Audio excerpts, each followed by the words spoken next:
गांव में उस दिन एक सरकारी घोषणा ने लोगों को भयभीत कर दिया।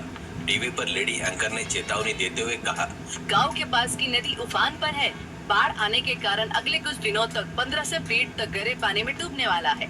इसलिए युद्ध स्तर पर सरकारी द्वारा भेजी जा रही पास की नाव में प्रति नाव 4 परिवार के हिसाब से चढ़कर बाढ़ के पानी में बहाव कम होने तक अपनी रक्षा करे। ये सरकारी सूचना है। तब तक आसमान में काले बादल घिर चुके थे। उस गांव के सरपंच पट्टाभिराम शर्मा ने भी गांव में अपने आदमियों से गली गली ये घोषणा करवाई, आने वाले 4 दिनों में बहुत जम के स्तर की बारिश के साथ साथ बाढ़ भी आएगी और पूरा मोहल्ला जलमग्न हो जाएगा। ऐसे अधिकारियों ने घोषणा किया। अगली सुबह 7 बजे बारिश शुरू हो गई। सरकार के कहे अनुसार गांव के हर 4 परिवार के लिए एक बड़ी गोल बांस की नाव के हिसाब से पर्याप्त नाव दे से बांट दी गई। माइक पर यह घोषणा की गई, सुनो गाँव वासियों, इन नाव में अपना अपना दाल चावल सब्जी रोटी चूल्हा वगैरह सब लेकर बाढ़ घटने तक सुरक्षित रहे। 4 दिन में बाढ़ का पानी उतर जाएगा, तब आप अपने अपने घर वापस जा सकते हैं। गांव के सभी लोगों ने अपने अपने लिए नाव में खाना पकाने का सामान, सब्जियां, चावल की गड्डियां सजाकर तैयार हो गए। उसी में जगदीश राणा, सतीश पांडे और रमेश चौधरी नाम के 3 गुंडे थे। उन्होंने भी यह घोषणा सुनी, अरे वाह, बाढ़ आ रही है, सारे गांव डूबने वाला है, क्या बेहतरीन मौका है, क्या मौका है, ला ला ला ला लकी चांस। रमेश चौधरी ने उसके सिर पर एक चपात लगाई, अरे यार, तेरी इस खुशी का कारण क्या है? बाढ़ आकर सारा गांव डूब जाएगा तो हमें इससे क्या फायदा होगा भाई? अरे मूर्ख, सारे लोग घर में ताला लगाकर नाव पर चले जाएंगे तो हम उन घरों में जाकर अपनी पसंद का सामान, फ्रिज, टीवी सब उठा ले सकते हैं ना। तो तुम्हारे चेहरे पर पूरा गांव खाली हो जाएगा तो क्या सरकार चुप बैठेगी? लूटपाट न हो इसके लिए रिजर्व पुलिस गांव में गश्त लगा रही होगी। मुझे जानने वाले कांस्टेबल ने अभी भी फोन करके बताया है। लोगों को इस तरह साथ में लूटने का ये सही तरीका है। हम भी एक नाव लेकर बाकी लोगों के साथ बाढ़ के पानी में चलेंगे। नाव में बैठी महिलाओं को डरा धमका कर उनके शरीर से सोना छीन लेंगे। मेरे भाई, वह सारा सोना बेचकर लाखों रुपए आएंगे अपने हाथ में। इसके बाद हम इस गांव में, इस गंदे कमरे में क्या रहेंगे? आराम से सिंगापुर या थाईलैंड निकल कर जाएंगे और वहां सेटल हो जाएंगे भाई। ये सुनकर दोनों ने सुर में कहा, एक्सीलेंट बॉस, तेरा दिमाग तो एकदम सुपर हिट है बॉस। लेकिन हम ऐसे खाली हाथ से उन्हें डराएंगे तो काम नहीं बनेगा भाई। हमें अच्छी भारी लाठियां लेकर जाना चाहिए। गुड, सब लोग अपना अपना सामान लेकर नाव पर चढ़ रहे हैं। चलो, हम भी एक नाव पकड़नी होगी। वे तीनों एक बांस की नाव के पास गए। उसमें चढ़ने की कोशिश कर रहे परिवार को डरा धमका कर नीचे उतार दिया। उस नाव पर कब्जा जमा कर उसे पानी में ढकेल दिया और उसमें बैठ गए। कुछ देर में बारिश कम हो गई, लेकिन नदी का पानी अधिक उफान मारकर गांव में तेजी से प्रवेश कर रहा था। पूरा गांव इंसान की लंबाई जितने गहरे पानी से भर गया। 1 घंटे बाद बाढ़ के नाव का बेतरतीब बहना कम हुआ और सभी परिवारों की नावें पानी में धीरे धीरे तैरने लगी। एक नाव में खाना पक रहा था तो दूसरे नाव में लोग बात कर रहे थे। एक अन्य नाव में 4 परिवार की महिलाएं डर भूलकर आपस में मजे से बात कर रही थी। एक और नाव में बुजुर्ग लोग नाश्ता करते हुए ठहाके लगा रहे थे और वे नाव की यात्रा का आनंद ले रहे थे। सभी नावें उस विशाल झील जैसी बहती नदी के पानी के बहाव के साथ आगे बढ़ रही थी। एक नाव में सवार ये 3 गुंडे बहुत खुश थे कि जल्दी ही लाखों कीमत का सोना उनके हाथ लगने वाला है। अरे, हमारी नाव में पतवार भी है यार। और अपनी नाव को दूसरी नाव की तरफ मुड़ने को कहा। नाव को थोड़ा उधर ले चल, वहाँ ज्यादा औरतें दिख रही है, गहने अच्छे मिलेंगे। उनकी नाव जैसे ही दूसरी नाव के करीब पहुंची,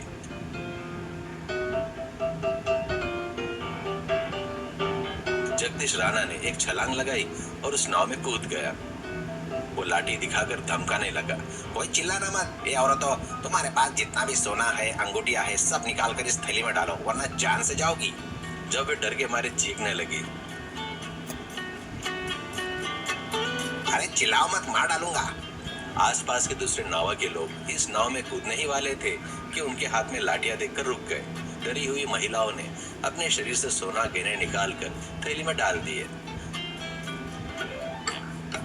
दूसरी नाव के लोग ये सब देखते हुए आपस में बात करने लगे। इन गुंडों से इतने बड़े डाकू होने की उम्मीद नहीं थी।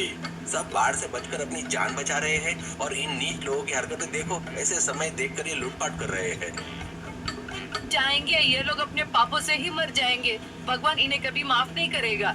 ऐसे तीनों पर चिल्ला रहे थे। सभी लोग अलग अलग नाव में थे, जिसका फायदा इन गुंडों को मिल गया।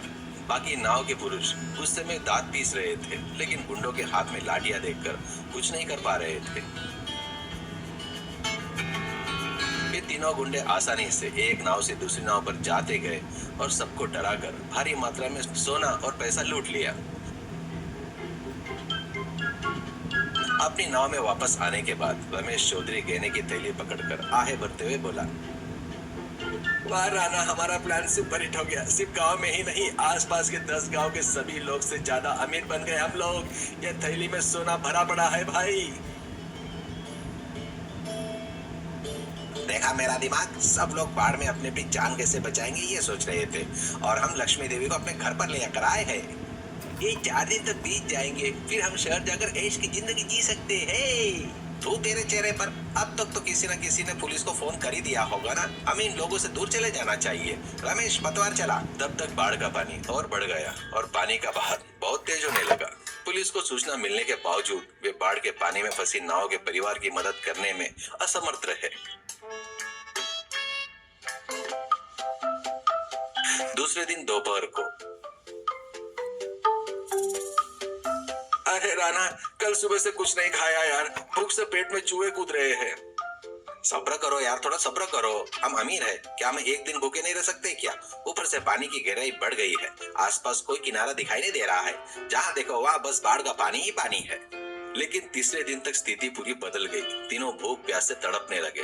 रमेश चौधरी रोते हुए मुंह बनाकर बोला, मुझे सोना नहीं चाहिए, चांदी नहीं चाहिए, बस एक निवाला खाना दे दो, नहीं तो मैं आज मर जाऊंगा। हाँ राणा, मेरी जान निकल जा रही है। चलो उस नाव के पास जाकर उनसे खाना मांगते हैं। अगर नहीं देंगे तो लाठी दिखाकर छीन लेंगे। वे धीरे धीरे अपनी नाव को ग्रामीण नाव के पास ले गए। नाव में मौजूदा पट्टाभिराम शर्मा ने उन्हें देखा। गुंडों के हाथ में अभी भी लाठियां थी, लेकिन अब उनमें डर या हमला करने की ताकत नहीं बची। उनके चेहरे पर सिर्फ भूख और तड़प दिख रही थी। जगदीश राणा ने हाथ जोड़कर सबसे सुनाते हुए कहा,